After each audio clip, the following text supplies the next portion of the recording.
am Kylie Countryman, and today my documentary is about the Crucible in my own summary. So the Crucible is written off of a practice of making accusations of subversion or treason without the proper regard for evidence, which is...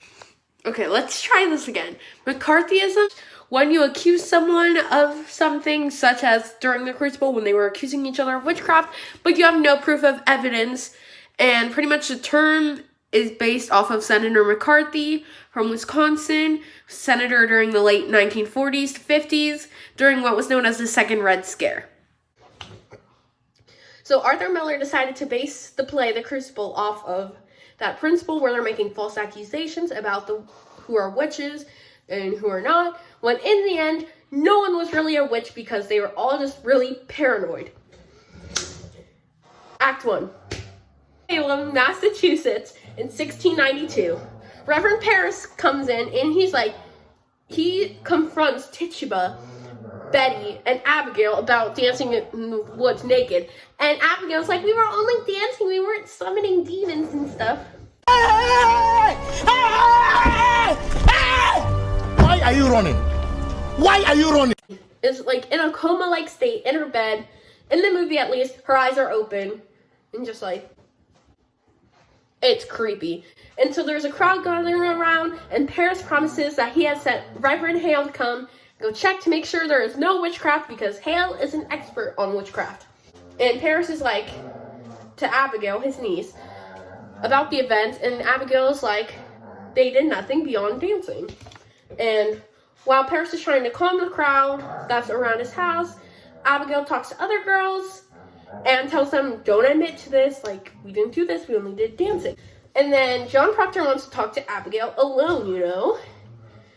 And while Abigail was working in John Proctor's house the previous year, they had a little affair going on, and eventually Elizabeth found out and fired Abigail.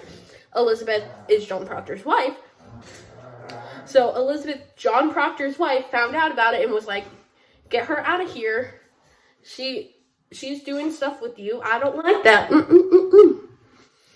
But Abigail still wants Proctor, but he's kind of like, no, I'm married. You're a child. No. I eat Cheerios because they're heart healthy, and my heart has been severely damaged. So John, if you're out... You remember one time I liked you? No. Good, because never happened. Aha. Eventually, Betty wakes up. She's screaming.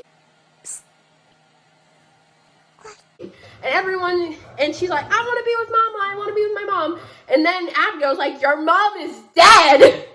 Proctor, Paris, Giles, and Thomas Putnam are in an argument, and it's about money and land deeds. And it's about fault lines through Salem. And as they argue, Reverend Hale finally arrives, and he examines Betty. Hale still asks Abigail about the girls and stuff, and he's suspicious about their behavior, and he wants to speak to Tituba. So after Paris and Hale interrogate her for for a small amount of time, Tituba confesses to summoning the demon. And then she's also like, oh, this person did it. This person did it. Sarah Good did it. Like, all these. And Abigail keeps doing it. And then eventually Betty joins her. And the whole crowd's in an uproar because they're like, this person did it. This person did it. This person did it. So there's a lot of people accused from this. And then the story heads on. About a week later, John and Elizabeth are, like, discussing trials and stuff. And Elizabeth is like, Abigail's a fraud. All this. And then Mary Warren, their servant, returns from Salem saying, hey, Elizabeth, you're accused, but I did not pursue the accusation. I was like, hey, you're not a witch, you know? And Mary is like, John's like, go to bed, Mary. She's like, I don't want to go to bed, you know? And John and Elizabeth keep arguing, but they get interrupted from Reverend Hale, even though it's the middle of the night. They discuss, and Giles and Francis Norris come to the Proctor's house and say, hey, our wives have been arrested. And then officers finally come and they're like, hey, Elizabeth, you're coming too. You're being arrested, you know? Proctor literally like yells at Mary. He's like, you need to go to Salem and expose Abigail and the other girls as frauds because I don't want my wife to be hung.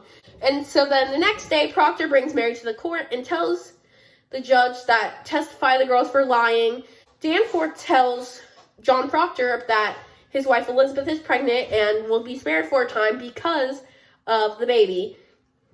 No off-topic questions. Because I don't want to. No, permission denied. That's an off-topic question. Next, you have been stopped. And Mary's allowed to testify. So Mary tells the court that the girls are lying, and Proctor just confesses his affair with Abigail and accuses her of being motivated by jealousy of his wife.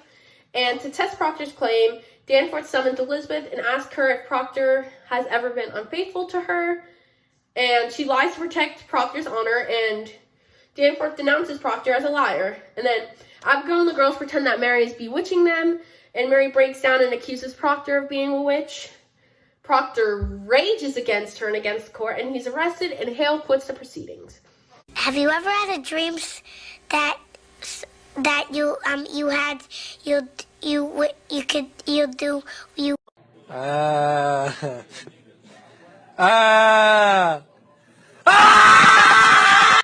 For your first... And so now we're in about autumn of year.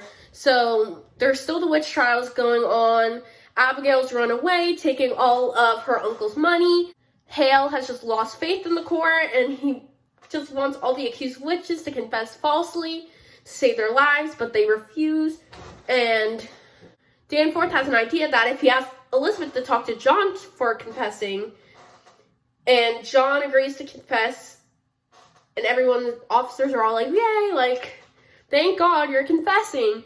But he refuses to incriminate anyone else. And when the court asks, like, that confession must be made public by, like, putting it on the church door, Proctor gets angry. He tears it up.